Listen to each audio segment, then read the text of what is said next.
Hello and welcome to another League of Legends video. In this one dedicated to all roles and everyone of all ranks, we're going to talk about something that is most definitely a deciding factor in every single one of your games. Yes, we're going to talk about that word, mechanics. This is the thing that gives you those insane outplays or 2v1 events that hype up your team and yourself, hopefully. However, what role do they play in terms of you improving and you climbing? Because a lot of people will say, well, I had 20 kills and then I lost. What went wrong? My teammates were so bad. Yes, but I guarantee you there is some blame for you in there, and if you want to be the one who carries, you need to make sure your mechanics are on point. So the goal of this video is to illustrate some of the effects misplays and outplays can have on your game, and why it's so important for you to win and climb. You can see the outline of the video on the bottom left in the timestamps. Now, before someone from Bronze 8 claims he hits all his skill shots, his mechanics are flawless, and it's his team holding him back, I guarantee if we watch his replays, we'd find instances where he missed crucial abilities, made some mechanical errors quite regularly, and that would cause him to be stagnant and not to be able to climb. I covered some of these raw basics in my video in December about how you can learn and improve on a champion and their mechanics in general, and I'll link that in the description for you. But it is important to recognize one simple thing, and then we'll get straight into some of the action. If you have a good decision, but bad mechanics to follow up, say the engage is very good, but you miss crucial CC and skill shots, and therefore your team wipes and you lose the game. The decision is good, but the mechanics were bad and so you lose out. However, a bad decision can be rectified with good mechanics, and then people think their decision was good based upon the outcome, which isn't exactly how life works. It's just acknowledging the role that mechanics can play, irrespective of your decisions. So, introducing us to these fluid and beautiful high elo mechanics is one of the best Azir players on EU West going in for this 1v3 one-shot. Yes, he's far ahead, many levels in fact. But how many times have you players in low and mid MMR seen the most fed teammate on your team go in for the 1v3 thinking he has the damage of the gods, and then, he dies. And then he blames you because you weren't fed. And you see how smoothly he uses the champion's abilities and actives in order to bring out the full combo, including using his flash. Well, what happens if he's behind Virkayu? Can he do the same thing? Well, obviously, maybe not as dominating because you don't have the lead, but look at this one when he is 2 levels behind the enemy laner and he gets 2v1 in a gank. Yes, he does die, but he's able to get both kills, and this again prevents the snowballing lead by the enemy mid, denies her experience and gold while giving him some shutdown gold and time to recuperate back into the game.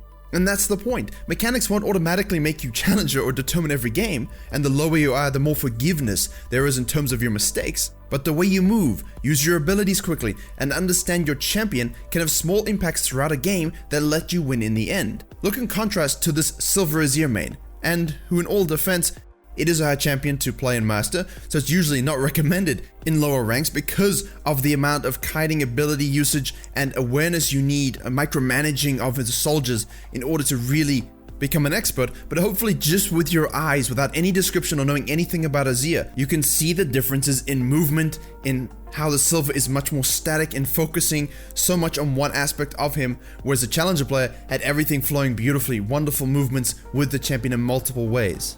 Obviously, this requires time to master, to get better. There's an aspect of talent involved for sure. However, not using his mechanics to his fullest, the champion to its fullest, will cost you these small moments, which can in the end result in you losing more players. And players that have higher level mechanics, who are just better at mastering their champions and put in the time to practice their champions, have access to the champions with a higher skill cap, meaning they have higher outplay potential and skill expression, which you can use to win skirmishes and situations that you otherwise couldn't with something that was a bit more straightforward.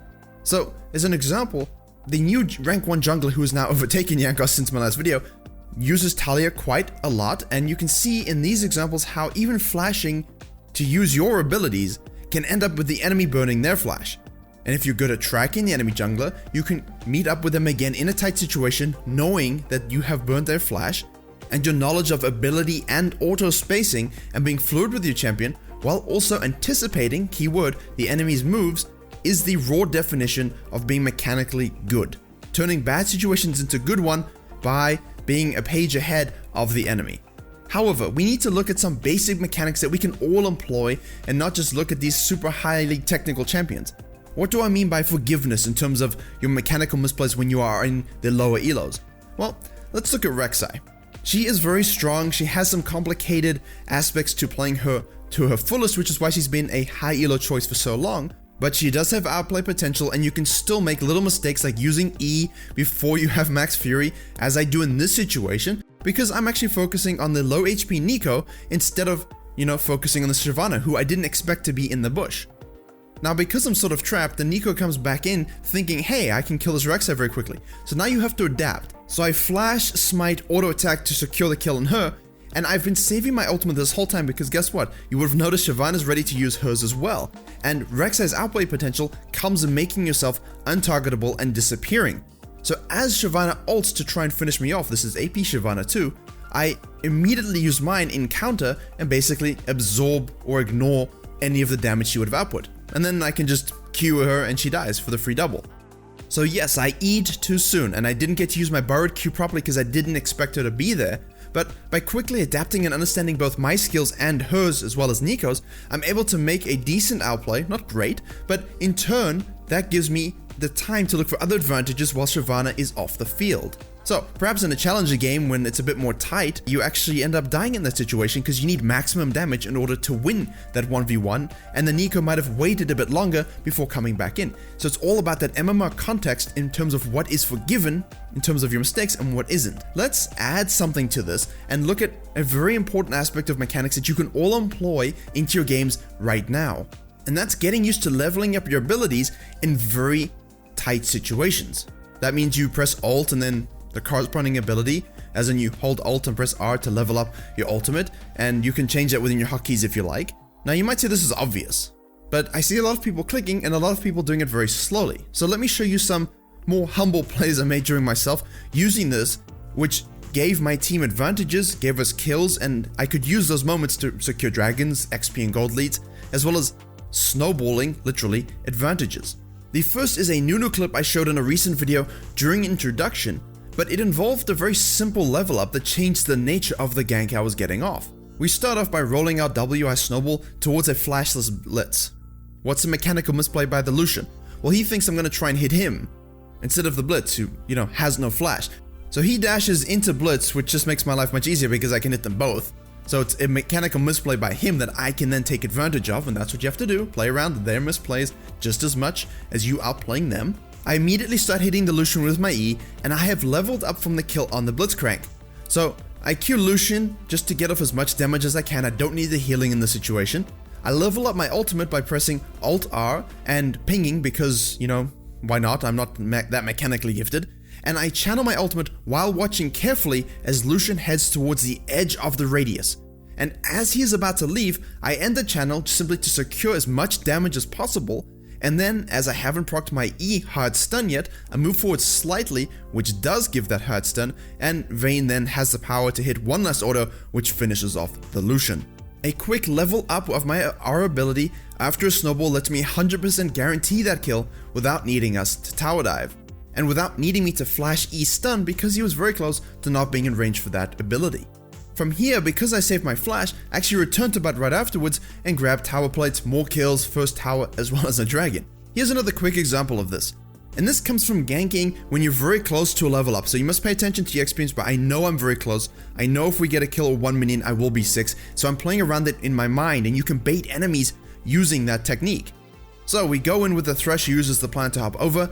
He misses his hook on the Ashe, so I use my E to simply fear the Fiddle, which will force him in turn to fear me. Vayne is on her way. We probably engaged a little too soon, actually. Now Fiddle and Ashe both start to focus me, which is very good from them. They know they have no flashes, they know they're kind of stuck there. They need to focus on getting at least one kill. I of course don't want that to happen. Thankfully the Fiddle dies, but as I hit 6 from that kill, I quickly level it up and ult the Ashe in order to suppress her and give me some healing, because I'm Warwick. Vayne also sees this and right immediately condemns Ashe against the wall, and it's interesting to know that I can ult her even though she's no longer right in front of me. Ashe dies and the bot lane is free, they're fed, she gets kills as CS lead tower plates, I get a dragon. If I die in that situation, because I don't level up my R immediately, it gives them gold and pressure that they otherwise wouldn't. The enemy jungler could go and steal my camps on the top side, he could go and take the dragon because I'm off the field. You don't want to die in situations where you could live just because you didn't level up your ability as you could. So that's an example of a mechanical, not a huge mechanical play, but something anyone can employ in their gameplay that allowed me to turn around a slightly bad decision because we should have waited just a little bit more before hard engaging. And in that case, that simple little trick and learning some things by playing my champions lets me make outplays even with Warwicks, which again, people think Warwick's simple, there's no mechanical outplays. I linked a clip you'll see on screen now from a tutorial I did last year, but using your E on a Q follow through, which surprises the enemy with a fear and you're able to pick up kills from that kind of situation as well. So knowing your champion, being able to play it better than others, and understanding what other champions do can really help you climb high even if your decisions aren't always the best. Champions that have outplay potential can make game-winning plays while behind because of their kit. Immediately you're thinking of Riven, Aatrox, Lee Sin, and while I'm speaking you should see comparisons of plays made by some of the best players in the world on these champions as well as low mid MMR players, and hopefully you can observe the missed skill shots, the bad timings, the weird movements, the delays between casting. If you cannot put the time to improve, don't maybe have the talent to play the most intensive champions, it can cause frustration and also many losses. It's important to be honest with your capabilities first and foremost. Being able to play a champion throughout the many phases of the game and in many situations is crucial. If you are missing Lee Sin Qs, Aatrox engages, Riven engages and flanks, if you're Evelyn and you always seem to lose even though you're fed, maybe you're having problems engaging and playing those team fights in a bad way. And this can, even if you're far ahead, if you start to make those misplays in the late game, it can let people catch up to you in games where you should have won. You give them that comeback ability that you wouldn't have if you just played like our Azir in the opening clip and just dominating them completely. What you gain and lose from mechanical outplays or misplays is the message I want you to take away from this video, as well as an understanding of improvement and practice. And so to close, make sure if you are fed, if you are behind trying to make plays in team fights, missing crucial abilities and making crucial abilities that win you fights can be the difference between a triple kill and a fire dragon that puts the game away, and you perhaps wiping your whole team and then ending up having the enemy push and win even though you were up 10,000 gold at one point. The intricacies of teamfighting mechanics, making and missing these shots and reading everything in a fight is something I have done in a teamfighting series, which I will also link below, but don't worry, I'll complete the marksman and supports when I can get to them. I know this was a little bit different, I just wanted you guys to focus on not blaming others and looking very critically at when you miss even the slightest skill shot that can let the enemy take an advantage. Ultimately, mechanics matter, outplays matter, and being able to understand what champions do is important. They can change the situation around in all the games you play, help you get leads, lose leads even, and plays a quintessential role in how much you can climb. So if you're looking to learn more, maybe you struggle to pick up good mechanics, go see my Learn and Improve video. It will outline that strategy for you. Thank you very much for watching this video. I hope you liked and learned something, or at least an appreciation of how to critically analyze your own mechanics. Please consider liking, sharing, and commenting if you enjoyed and learned something. Subscribe for more Jungle and League of Legends videos coming very soon. And as always, I will see you all in the next tutorial.